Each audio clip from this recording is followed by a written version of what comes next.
Supreme Court. It's the Queen Supreme Court. It's the Queen Supreme Court.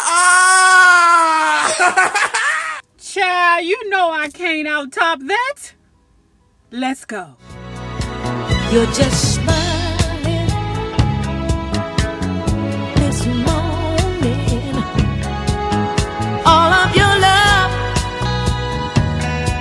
is wishing you well.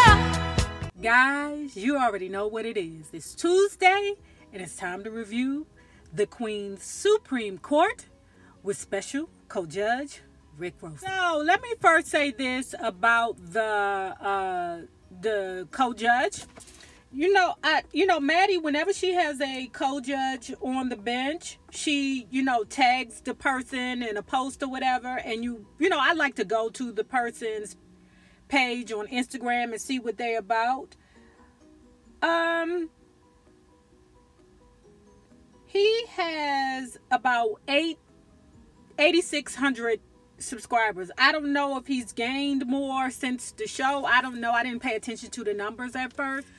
But, a lot of people had some negative things to say about Rick Rosa. But I'm telling you, he did a good job yesterday. For him to be not as well known as some of the other co-judges, he did a very good job. He had a lot of good input on the show. Maddie is that she does not discriminate with numbers, right?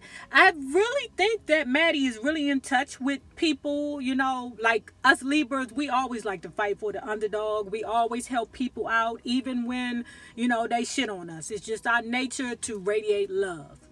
Because in our minds, we believe that we can destroy all the evils of the world with love, right? Child, we be so delusional. Before we get into it, Maddie looks beautiful as usual. I think I love Maddie's baby hair.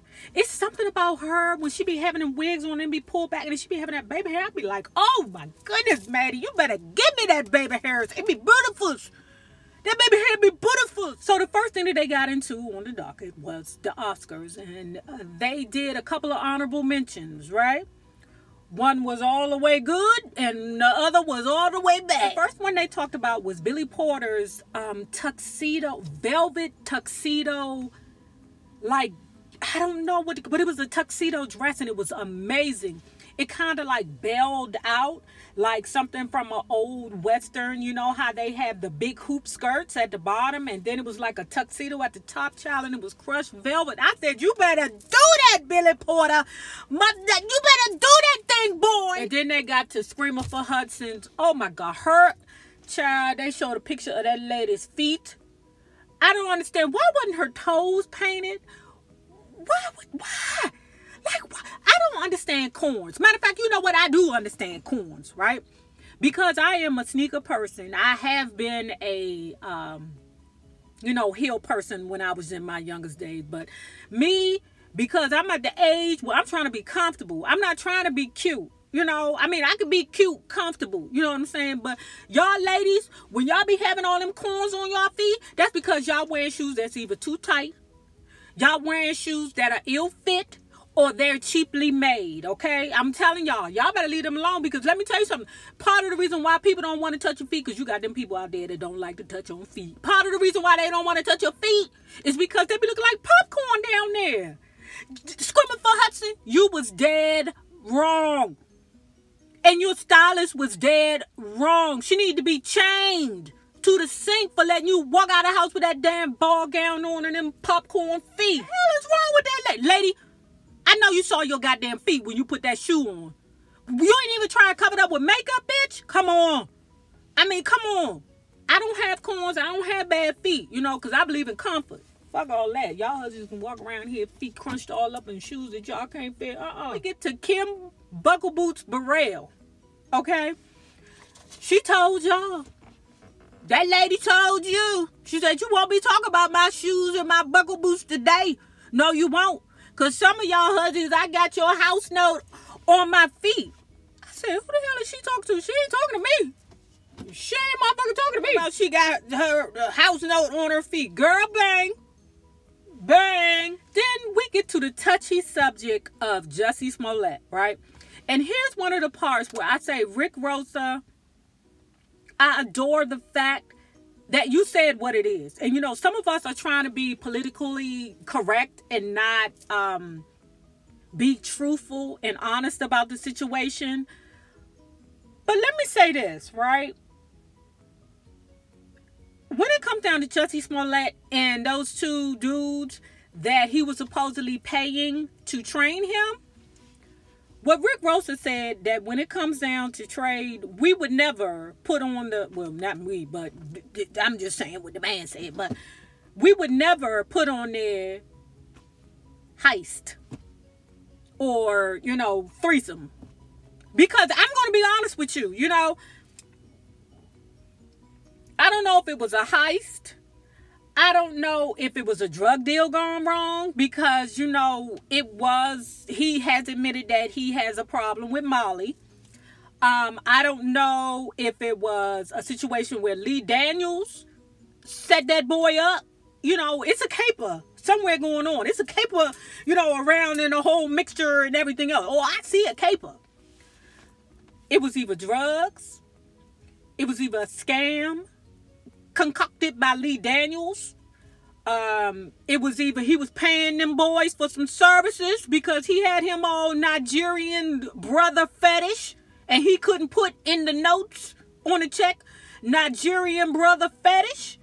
He had to put something in there like, you know, I don't know, training for 3. I don't know.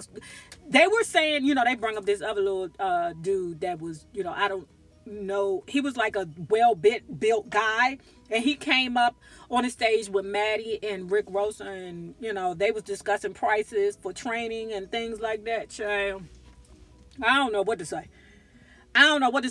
But all I know is it ain't as it appears, okay? Because I'm not convinced. You know, I'm not convinced. It's a whole bunch of full of fucking nitchery going around in that situation, you know, and I just don't know what it is. Y'all tell me what y'all think it is, okay? Because it's still, I'm feeling real scamminish, okay? Where, again, Rick Rosa spoke his truth. Now, you know, Maddie got up from the bench and went down there in the audience because she ain't want no parts of this. But I want you to open up your minds with this situation. And he said what I was feeling. And a lot of the times, like I said, some of us, you know, people that are in the public eye, because you have so many people that are reachers or people that are looking for reasons to attack. Trust me. Okay? Now that I'm on this YouTube platform, trust me. Ninjas look for reasons to attack. So a lot of people try to be politically correct. You know, you don't want to, you know, throw things out there and then there be casualties all around the world. Okay? But they showed a picture of when Beyonce had on a Sambo sweater. And he made a very good point when he said, meaning Rick Rosa, when he said, listen, if Jay-Z or Beyonce would have came out with that mask on, with that Sambo face mask on, everybody would be running out and getting it. People wouldn't have a problem with it, you know. And as black Americans, we can be in our feelings. We have that right to be in our feelings if we feel uncomfortable with, you know, white America doing things that make us feel uncomfortable. We can have a voice about it. But I want us to just be truthful with ourselves and say, if Beyonce stepped out of the house with a Sambo mask on, would you still be just as mad? Rick Rosa's like, I stand with Gucci. That's why I got my Gucci pin on right now. Now, I don't know if I'm going to stand with Gucci. You know, I don't know. I don't know them motherfuckers. I don't know them. Now, I ain't throwing none of my Gucci away, but I ain't buying nothing new. I'll give it to him on this aspect. He was saying that fashion is basically free. It's about expression, you know. And I'm going to be quite honest with you. I didn't see it, when I saying it initially, I didn't see it as, you know, it being like Sam Bowie-ish. You know, I just was like, oh, that's not, I don't like that. That's, you know, that's not attractive to me. That's not attractive to me. I don't know if I would, you know, be on board to buy it. You know, a lot of shit that a lot of these designers do, I'd be like, no, I'm not going to be on the board about it. But I stand with my initial statement. When y'all was making this on the assembly line, nobody stood up and said, this don't, I don't know if y'all should do this. This don't like Aunt Jemima. I don't know if you should do this. I don't know. Excuse me, director of discretionary practices. Francine, bitch, you rich white bitch, you rich white bitch. Child. But then on the other hand, I don't understand the black folks in it. So anyway, Francine was this rich white woman, right? She lived in Houston, right? And what ended up happening was this black couple who had a baby. It was their first birthday, right? They went in front of Francine's house, child, because it was like a brick walkway in front of her house, child. Now, you know this is where the rich white folks live, right? And a lot of people use the area for like weddings and celebrations and things like that. But I'm sure that is a specified area somewhere, okay, that they could use, you know, that you have to contact the Association of the White Rich Folks and utilize that area. The couple threw the blanket down on the ground in front of the house and had the cake on the ground with the baby and, you know, just started taking a picture. Francine came out and said, "What the heck you doing? Why are you here?" And on one hand, I'm like, you can't just park out with land and go in front of somebody's house and take pictures on the walkway, you know, on the sidewalk. You can't.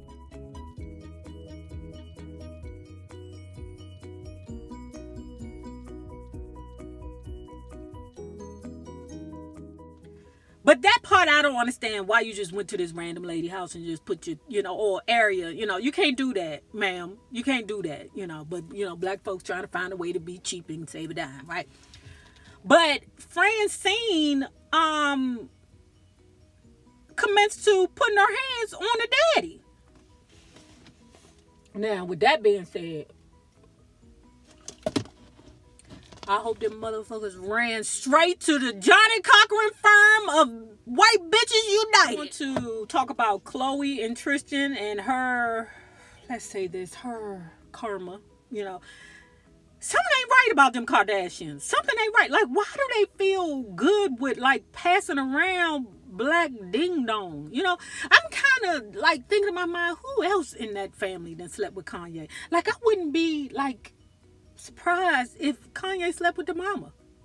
Am I the only one to think that? We're going to go to R. Kelly, that digit and posted bond. Thanks to you bitches that started the GoFundMe to free R. Kelly. Finally, Wendy's going to be back. When they going to be back? Y'all, March 4th. Now, she done said she was going to come back like 97 times. I agree with Maddie. Girl, when you sit on that purple chair, or when you sit in that purple chair, listen, I'm going to need you to tell your whole truth. The hot topics need to be your ass, okay? Nobody else, your ass. That's what you need to talk about for the next month, okay? You need to talk about it from the beginning and end, child. We all gonna tune in to find out what the fuck is going on with your ass. So then we get to One Gotta Go. Good one, Maddie, good one. You tried to make it easy for the people, and the people in the audience, they did exactly what I thought they was gonna do, but hold on, hold it there, let it go.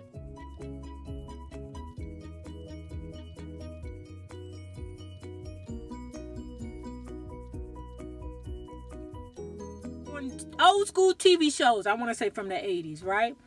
We have Webster, Different Strokes, Facts of Life, and Family Ties. Now, the blackness in me wants to say the one that gotta go is Family Ties. But the realness in me say get rid of that goddamn Webster. I cannot sit with a television show that was focused on making this old ass man look like a little boy. Because y'all know Webster was about 30 years old on that goddamn show. They was exploiting the fuck out of that little boy. Had him around there looking like an old trained monkey. Remember when Michael Jackson took him to some kind of awards and Michael Jackson picked him up? Webster was like, daggone, how was Webster at the time? Like 19 years old and they carrying him around like he old child? That man is fucking. Webster is fucking. Remember this? The same people you meet on the way up will always be the same people you meet on the way down. Naysayers, my patron love, House of Nay Rob. If you need me, I'm here. Be good to each other. Deuce.